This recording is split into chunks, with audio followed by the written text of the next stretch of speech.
Professor Jayashankar Telangana వ్యవసాయ విశ్వవిద్యాలయం వారందిస్తున్న వాతావరణ ఆధారిత వ్యవసాయ సూచనలను ఇప్పుడు తెలుసుకుందాం.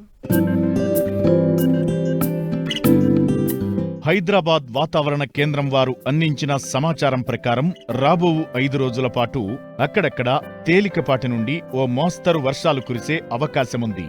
పగటి ఉష్ణోగ్రతలు 33 నుండి 40 డిగ్రీల సెల్సియస్ మధ్య మరియు రాత్రి ఉష్ణోగ్రతలు 24 నుండి 31 డిగ్రీల సెల్సియస్ మధ్య నమోదు కావచ్చు.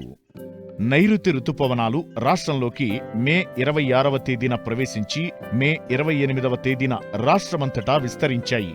నైరుతి రుతుపవనాలు రాష్ట్రంలోకి 15 రోజుల ముందుగా వచ్చినప్పటికీ రైతులు వర్షాధార పంటలైన పత్తి, సోయా, మొక్కజొన్న, జొన్న, కంది, పెసలు మొదలగు పంటలను సాధారణంగా విత్తే సమయంలోనే అంటే జూన్ 15వ తేదీ నుండి నేల 15 నుండి 20 సెంటీమీటర్ల లోతు నేల తడిచిన తరువాతనే పంటలను విత్తుకోవాలి.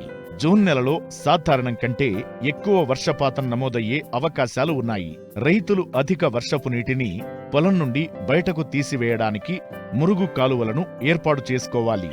వర్షాధారపు పంటలను సరైన సమయంలో విత్తుకోవడానికి విత్తనాలు, ఎరువులు, పురుగుమందులు సేకరించుకోవాలి. వేరుశెనగ, సోయా చిక్కుడు, జొన్న, పెసర, కంది, మినుము పంటలను విత్తుకునే ముందు తప్పనిసరిగా విత్తన శుద్ధి చేసుకోవాలి.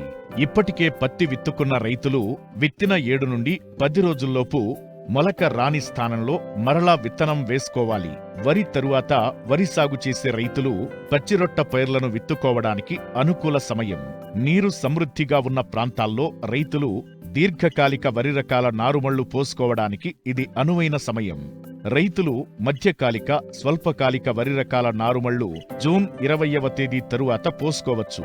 పత్తి పంటను జూలై 20వ తేదీ వరకు దిగుబడిలో ఎటువంటి తరుగుదల లేకుండా సాగు చేసుకోవచ్చు.